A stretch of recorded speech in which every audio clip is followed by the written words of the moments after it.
भारतीय इंतखाबात के 7 में से 3 मरहले मुकम्मल हो चुके हैं और भारतीय पार्लियामेंट की 543 नशिस्तों में से आधी से ज़्यादा नशिस्तों पर वोटिंग का अमल मुकम्मल हो चुका है और 13 मई को बाकायदा भारत चौथे और नतीजा खेज इंतखाबी मरहले में दाखिल हो जाएगा। नरेंद्र मोदी और उनकी इत्तेहादी जमातें 543 की पार्लियामेंट में से 400 नशिस्तें जीतने का दावा कर रही हैं। ओपिनियन पोल्स इस बात का इशारा दे रहे हैं कि नरेंद्र मोदी तीसरी बार भी बासानी इंतखाबात जीत जाएंगे, लेकिन क्या वो 400 नशिस्तें हासिल कर पाएंगे, ये सवाल अपनी जगह बरकरार है, क्योंकि भारतीय तारीख में सिर्फ एक दफ़ा ही कोई सियासी जमात 400 नशिस्तें हासिल कर सकी है और वो जमात कांग्रेस है, जिसने इंदिरा गांधी के कत्ल के बाद अपने इत्तेहादियों के साथ मिलकर 1984 के इंतखाबात में 400 से ज़्यादा नशिस्तें हासिल की थी और अब भारतीय जनता पार्टी भी 400 से ज़्यादा नशिस्तें जीतने का दावा कर रही है। नरेंद्र मोदी मुसलसल ये इंतखाबी मुहिम चला रहे हैं कि अवाम उन्हें 400 नशिस्तें जीतने में मदद करे ताकि कांग्रेस कश्मीर की खुसूसी हैसियत बहाल ना कर सके और राम मंदिर पर बाबरी मस्जिद का ताला ना लगा सके। मगर मुसलमान मुखालिफ बयानात और नफरत अंगेजी के बावजूद ये पेशगोइयाँ की जा रही हैं कि नरेंद्र मोदी के लिए इस कदर भारी तादाद में नशिस्तें जीतना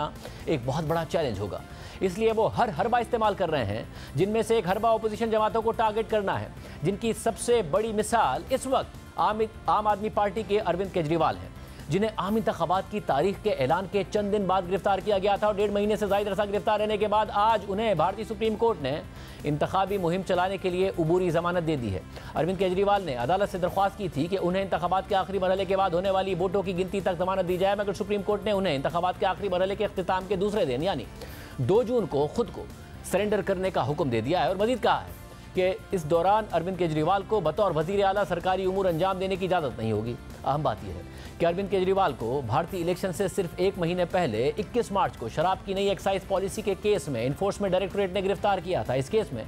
उनसे पहले आम आदमी पार्टी के 2 रहनुमा गिरफ्तार किए जा चुके थे। इस केस में वजीर आला अरविंद केजरीवाल और आम आदमी पार्टी की दिल्ली हुकूमत पर इल्ज़ाम था कि उसने दिल्ली एक्साइज की नई पॉलिसी के तहत निजी कंपनियों को शराब के लाइसेंस देते हुए गैर कानूनी फ़ायदे पहुंचाए हैं और बदले में अरविंद केजरीवाल समेत आम आदमी पार्टी के मुतअद्दिद रहनुमाओं ने भारी किकबैक्स हासिल किए हैं। मगर आम आदमी पार्टी इन इल्ज़ामात को मुस्तरद कर रही है और मौक़िफ़ अख्तियार कर रही है कि अरविंद केजरीवाल को इलेक्शन कैंपेन से बाहर रखने के लिए बीजेपी की ईमा पर इन्फोर्समेंट डायरेक्टोरेट ने उन्हें गिरफ्तार किया था। इसके अलावा आज़ाद मुबस्सिरीन की भी राय है कि अरविंद केजरीवाल की गिरफ्तारी सियासी गिरफ्तारी थी, जिसका मकसद आम आदमी पार्टी को इलेक्शन में नुकसान पहुंचाना था। सिर्फ यही नहीं,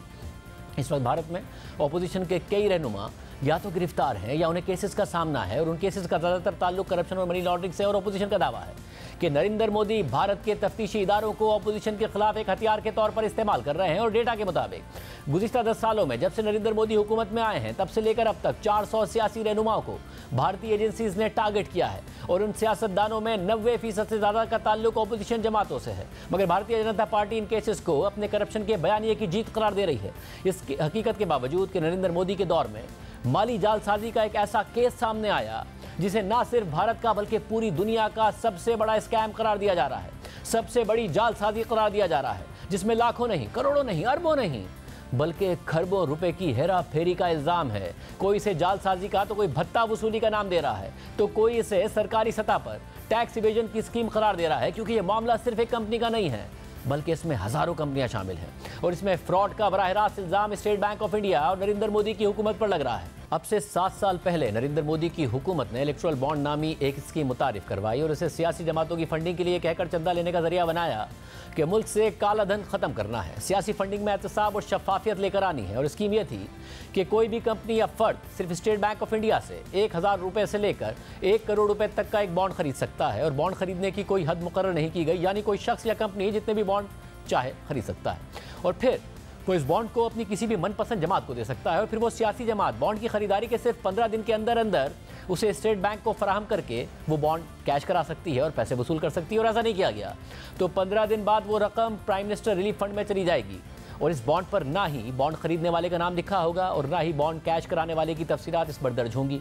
यानी पूरा मामला खुफिया रखा जाएगा और सिर्फ उसी सियासी जमात को पता होगा कि उसे चंदा किसने दिया है। लेकिन इस स्कीम को लॉन्च करने से पहले जब इदारा जाती मुशावरत हुई तो रिजर्व बैंक ऑफ इंडिया और भारतीय इलेक्शन कमीशन ने इस पर अपने खदशात का इज़हार किया और मनी लॉन्ड्रिंग इसमें सबसे अहम खदशा था। लेकिन इसके बावजूद नरेंद्र मोदी हुकूमत ने अहम कानून साजिया करके इस स्कीम को लॉन्च कर दिया। मगर जब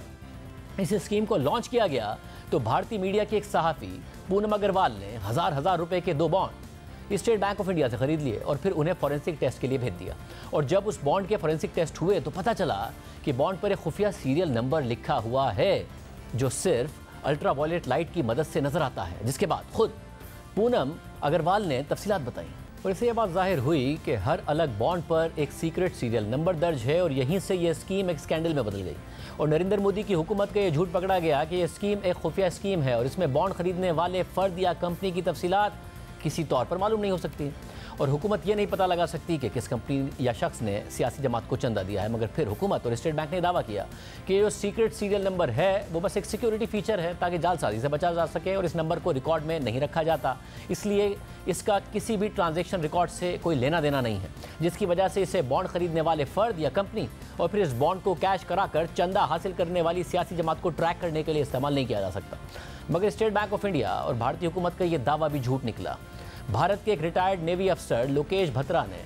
राइट टू इंफॉर्मेशन एक्ट का इस्तेमाल करके भारतीय वजारत खजाना को मुतादी दरख्वास्तें भेजी और फिर उन्हें एक ऐसी दस्तावेज मिली जिससे इस स्कीम के खुफिया होने का झूठ बेनकाब हो गया। ना सिर्फ झूठ बेनकाब हो गया बल्कि ये बात भी जाहिर हो गई कि हुकूमत यानी भारतीय जनता पार्टी के पास मालूमात होंगी कि कौन सा फर्द या कंपनी कितने के बॉन्ड खरीद रही है और किस पार्टी को चंदा दे रही है, क्योंकि बॉन्ड पर मौजूद सीक्रेट नंबर को state bank of India track करने के लिए इस्तेमाल कर सकता है। मुख्तलिफ सरकारी दस्तावेजात का जायजा लेते हुए हफ पोस्ट इंडिया ने नवंबर 2019 को एक खबर शाया की जिसके मुताबिक हुकूमती दावों के बरक्स state bank of India bond पर मौजूद खुफिया सीरियल नंबर को इस्तेमाल कर सकता है ताकि ये मालूम किया जा सके कि किसने कितने बॉन्ड्स खरीदे और किस सियासी जमात को बिलाखिर बॉन्ड अतिया किया गया था। दस्तावेजात से पता चलता है कि इन बॉन्ड्स को ट्रैक करने के इस तरीकाकार को भारतीय वजारत खजाना ने मंजूर किया था और इलेक्टोरल बॉन्ड्स को कंट्रोल करने वाले कवायद के मुताबिक अगर जरूरत हो तो state bank of India data को कानून नाफिज करने वाले इदारों के साथ शेयर कर सकता है और उनमें से कुछ कानून नाफिज करने वाले इदारे जैसे कि सेंट्रल ब्यूरो ऑफ इन्वेस्टिगेशन और इन्फोर्समेंट डायरेक्टोरेट हाल ही में तनकीद की जद में रहे हैं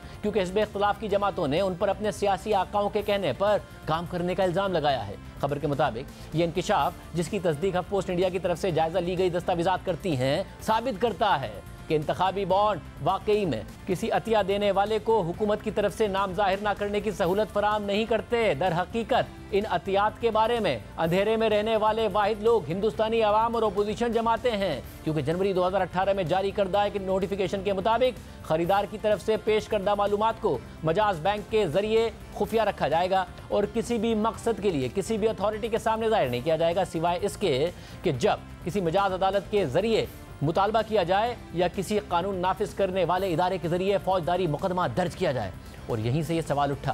कि अगर बॉन्ड खरीदने वाले की मालूमात और तफसीलात खुफिया थी तो फिर हुकूमत की तरफ से जारी करदा ये नोटिफिकेशन कैसे काम करता जिसमें वो तफसीलात कानून नाफिज करने वाले इदारों या कोर्ट ऑफ लॉ को फराहम की जा सकती थी। यहीं से ये वाज़ेह हो गया कि भारतीय तफ्तीशकार CBI और ED यानी इन्फोर्समेंट डायरेक्टोरेट अगर चाहें तो वो कभी भी ये पता लगा सकते थे कि कौन सी कंपनी किस सियासी जमात को चंदा फराहम कर रही हैं। यानी अब तक की तफसीलात से 3 चीज़ें वाज़ेह हुई कि इस स्कीम के हवाले से भारतीय अवाम को ये पता नहीं चलता कि कौन किसको चंदा दे रहा है और कितना दे रहा है। अपोजिशन जमातों को सिर्फ ये पता होता कि उन्हें कौन चंदा दे रहा है, मगर भारतीय जनता पार्टी जो हुकूमत में है उसको सब पता होता कि कौन सी कंपनी किसको चंदा दे रही है और कितना दे रही है, अपोजिशन जमातों को कौन और कितना चंदा दे रहा है। और यही चीज़ मोदी हुकूमत के लिए एक हथियार बन गई। मगर ये कितना बड़ा स्कैंडल है ये उस वक्त तक पता नहीं लगा जब तक भारतीय जनता पार्टी की इस स्कीम को सुप्रीम कोर्ट ने गैर कानूनी नहीं करार दिया। 15 फरवरी को भारतीय सुप्रीम कोर्ट के 5 रुकनी बेंच ने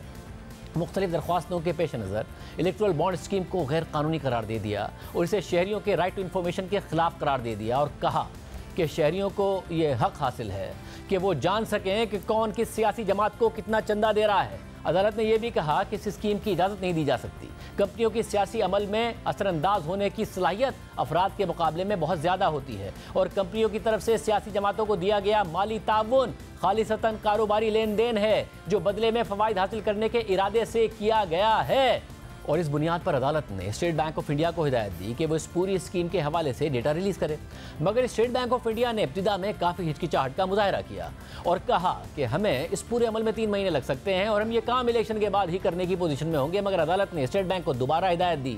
कि ये डेटा इलेक्शन कमीशन के पास जमा करवाया जाए और फिर 2 दिन के अंदर यानी 12 मार्च 2024 को स्टेट बैंक ऑफ इंडिया ने यह डेटा फराहम कर दिया जिसे इलेक्शन कमीशन ने अपनी वेबसाइट पर जारी कर दिया। मगर इसमें भी एक जालसाजी की गई थी। स्टेट बैंक ऑफ इंडिया ने 2 लिस्टों में डेटा फराहम किया। एक लिस्ट ये थी कि किन किन कंपनीज और अफराद ने बॉन्ड खरीदे और कितने के खरीदे और दूसरी लिस्ट ये थी कि किन किन सियासी जमातों ने कितनी रकम के बॉन्ड्स को कैश करवाया था। लेकिन मसला ये था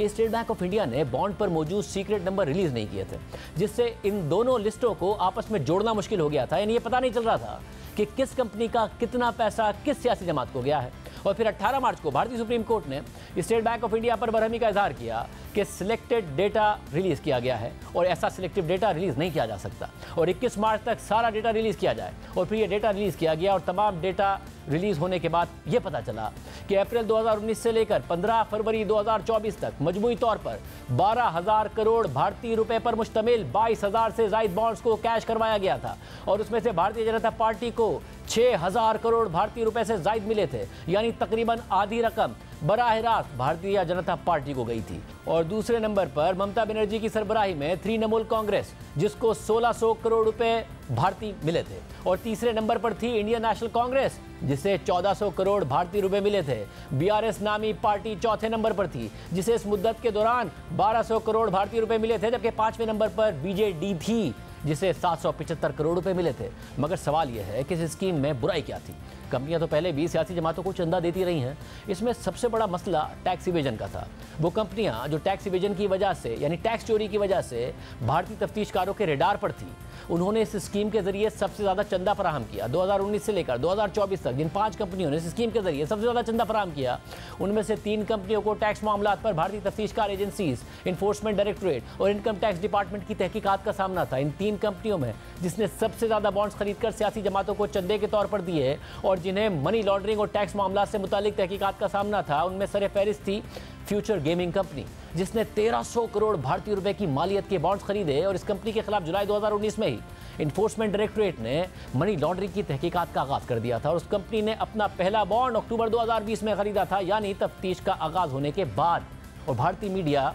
वेबसाइट दी क्विंट के मुताबिक फ्यूचर गेमिंग ने इन्फोर्समेंट डायरेक्टोरेट के छापों के बाद 450 करोड़ रुपए के इलेक्टोरल बॉन्ड्स खरीदे। मगर दिलचस्प बात यह है कि इस कंपनी ने सबसे ज्यादा बॉन्ड्स बीजेपी के बजाय तृणमूल कांग्रेस पार्टी के लिए खरीदे, जो मगरबी बंगाल की रियासत में हुक्मरान जमात है। और इसकी एक वजह यह बताई जा रही है कि फ्यूचर गेमिंग लॉटरी टिकट का कारोबार करती है, और यह कारोबार मगरबी बंगाल समेत सिर्फ चंद रियासतों में ही कानूनी है। इसी तरह इन 3 कंपनियों में दूसरी सबसे बड़ी डोनर थी, वो थी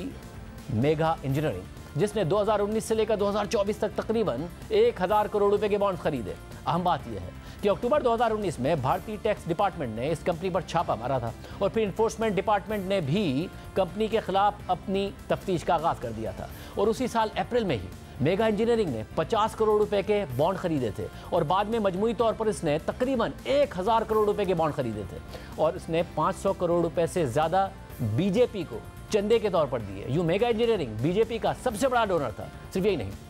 अप्रैल 2023 में मेगा इंजीनियरिंग ने 140 करोड़ रुपए के इलेक्टोरल बॉन्ड्स खरीदे थे, और फिर मई 2023 में इस कंपनी को 14,400 करोड़ रुपए का एक प्रोजेक्ट अवार्ड कर दिया गया। इसी तरह जो तीसरी कंपनी है वो है वेदांता ग्रुप। वेदांता ग्रुप ने 376 करोड़ भारतीय रुपए के बॉन्ड्स खरीदे, और उन्होंने पहली दफा जो बॉन्ड खरीदा था वो अप्रैल 2019 में खरीदा था। मगर आम बात यह है कि 2018 से ही इस ग्रुप के खिलाफ ईडी यानी इन्फोर्समेंट डायरेक्टोरेट ने वीजा केस में तहकीकात का आगाज कर दिया था, और फिर बाकायदा 2022 में इस कंपनी के खिलाफ मनी लॉन्ड्रिंग केस की तहकीकात का भी आगाज किया गया। दिलचस्प बात यह है कि इस कंपनी ने 16 अप्रैल 2019 को 39 करोड़ रुपए के बॉन्ड्स खरीदे, और फिर इस कंपनी ने अगले 4 सालों में 337 भारतीय करोड़ रुपए के बॉन्ड्स खरीदे, और उसकी कुल मालियत 376 करोड़ रुपए तक चली गई। और वेदांता ग्रुप ने 376 करोड़ रुपए से 230 करोड़ रुपए नरेंद्र मोदी की भारतीय जनता पार्टी को दे दिए। अब दिलचस्प बात यह है कि इस स्कीम में जो टॉप 5 डोनर्स थे, उनमें से 3 कंपनियों ने सबसे ज्यादा पैसा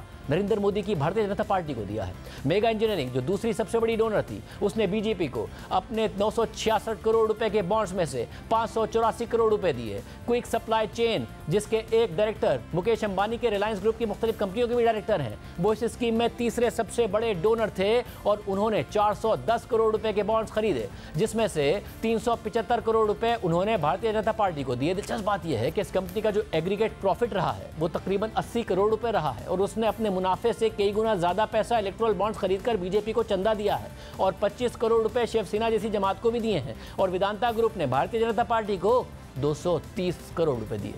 इस पैटर्न को देखकर माहिरीन और मुखालिफिन ने इल्जाम लगाया कि भारतीय जनता पार्टी ने कंपनी से भत्ता वसूली की है, या तो बॉन्ड्स खरीदने के बदले उनके टैक्स के केसेस में नरमी लाने का वादा किया, या तो बराह रास्त उनसे कहा गया कि धंधा करने के लिए चंदा देना पड़ेगा। और भारतीय मीडिया वेबसाइट को इनके मुताबिक सियासी जमातों को चंदा देने वाली टॉप 30 कंपनियों में से 14 कंपनियों पर मुख्तलिफ तफ्तीशी इदारों की तरफ से छापे पड़े थे। अब ये तो इस स्कैंडल का सिर्फ एक पहलू है। इसका दूसरा पहलू यह है कि वो कंपनियां जिनका बुरा ट्रैक रिकॉर्ड है, उन्होंने भी बॉन्ड्स खरीदकर सियासी जमातों को चंदा दिया है। और कुछ ऐसी कंपनियां भी हैं जिन्हें बॉन्ड्स खरीदने के बाद बड़े बड़े ठेके भी दे दिए गए, और इस पैटर्न को माहिरीन और नाकदीन रिश्वत देने का जरिया करार दे रहे हैं। 2018 में नवयुग इंजीनियरिंग कंपनी को 853 करोड़ रुपए का ठेका मिला कि वो उत्तराखंड में एक टनल बनाए। इस कंपनी ने अप्रैल 2019 से लेकर अक्टूबर 2022 तक 55 करोड़ भारतीय रुपए के बॉन्ड्स खरीदे और सारा पैसा भारतीय जनता पार्टी को अतिया कर दिया। और फिर 2023 में ये कंपनी जिस टनल पर काम कर रही थी वो टनल गिर गई और काम करने वाले 41 वर्कर्स अंदर फंस गए। इसी तरह दिसंबर 2021 में अहमदाबाद में एक जेर तामीर फ्लाईओवर गिर गया था और जो कंपनी उसे बना रही थी वो थी रंजीत बिल्डकॉन। इस कंपनी ने जनवरी और जुलाई 2023 के दरमियान 9 करोड़ रुपए के इलेक्टोरल बॉन्ड्स खरीदे और मजमूई तौर पर 15 करोड़ रुपए के इलेक्टोरल बॉन्ड्स खरीदे, और फिर रवा साल ही उसे अहमदाबाद म्यूनिसिपल कॉर्पोरेशन ने 109 करोड़ रुपए का ठेका दे दिया। इसी तरह बीजी शिरके नामी कंपनी ने जनवरी 2023 और 2024 के दरमियान 117 भारतीय करोड़ रुपए के इलेक्टोरल बॉन्ड्स खरीदे और उसने ज्यादातर चंदा शिवसेना और भारतीय जनता पार्टी को दिया, और गुज़िश्ता साल ही उसे 4,500 करोड़ रुपए का हाउसिंग प्रोजेक्ट का ठेका मिल गया। इस हकीकत के बावजूद कि जून 2022 में इस कंपनी की कंस्ट्रक्शन साइट पर एलिवेटर क्रैश करने की वजह से 4 लोग मारे गए थे और कंपनी पर FIR दर्ज कराई गई थी, और इससे पहले भी इस कंपनी की कंस्ट्रक्शन साइट पर ऐसे वाकयात रिपोर्ट हुए थे और हलाकतें हुई थी। इस स्कैंडल से मुतालिक आने वाली तफसीलात इतनी हैरानकुन थी कि भारत की वजीर खजाना निर्मला सीतारमन के शौहर और माहिर मईशत प्राकला प्रभाकर ने इसे सिर्फ भारत नहीं बल्कि पूरी दुनिया का सबसे बड़ा स्कैम करार दिया, जबकि अपोजिशन जमात कांग्रेस ने इस स्कीम को भत्ता वसूली का कारोबार करार दिया। सिर्फ यही नहीं, भारतीय जनता पार्टी के अपने रहनुमा सुब्रमण्यन स्वामी ने यह बयान दिया कि इलेक्टोरल बॉन्ड बहुत बड़ा स्कैंडल है और नरेंद्र मोदी इससे नहीं बच सकते। लेकिन नरेंद्र मोदी, जिनकी हुकूमत शुरू में इस स्कीम को खुफिया करार देती रही और दावा करती रही कि किसी को पता नहीं चलेगा कि किस कंपनी या फर्द ने किसको चंदा दिया है ताकि राजदारी बरकरार रहे, उन्होंने तनाज़ात के बाद ये क्रेडिट लेना शुरू कर दिया कि इलेक्टोरल बॉन्ड्स की खास बात ही यही है कि पूरा मनी ट्रेल मौजूद है और सबको पता है कि कितना पैसा किसको मिला है। यानी जैसे नरेंद्र मोदी खुफिया स्कीम कहते रहे, जब ये राज फाश हो गया कि वो खुफिया नहीं है तो इसके खुफिया ना होने का क्रेडिट लेने लगे। यानी भारत के मौजूदा इलेक्शंस पर कारोबारी शख्सियात का एक बड़ा असर मौजूद रहा है। बड़ी बड़ी कंपनियों ने करोड़ों बल्कि अरबों रुपए चंदे के तौर पर सियासी जमातों को दिए हैं, और मुबसरीन ये दावा कर रहे हैं कि आने वाले दिनों में भारत में बड़े बड़े स्कैंडल्स की तफसीलात सामने आ सकती हैं। और इस वक्त इंतखाबी मुहिम के मौज़ूआत में कुछ अहम मौजू भी कारोबारी शख्सियात और उनके सियासी जमातों से माली ताल्लुकात हैं। अपोजिशन के रहनुमा राहुल गांधी मुसलसल अपनी इंतखाबी मुहिम में भारतीय कारोबारी शख्सियात अंबानी और अडानी का नाम लेकर नरेंद्र मोदी को तनकीद का निशाना बनाते रहे, मगर गैर मामूली तौर पर 2 दिन पहले अचानक नरेंद्र मोदी ने एक इंतखाबी मुहिम में कांग्रेस पर इल्ज़ाम लगा दिया कि वो भारतीय कारोबारी शख्सियात अडानी और अंबानी का नाम आजकल इसलिए नहीं ले रहे क्योंकि वो उनसे पैसे ले चुके हैं, और राहुल गांधी पर तनकीद करते करते उन्होंने अंबानी और अडानी पर काले धन का भी इल्ज़ाम लगा दिया। और फिर राहुल गांधी ने नरेंद्र मोदी को जवाब देते हुए कहा कि आपने पहली बार अवामी सतह पर अंबानी और अडानी का नाम लिया है, आप CBI को अंबानी और अडानी के पास भेजें और तहकीकात करवाएं। और इन्हीं तनाज़ात के साथ भारत में आम इंतखाबात का आखिरी मरहला 1 जून को मुकम्मल होगा और 4 जून को नताइज का ऐलान किया जाएगा।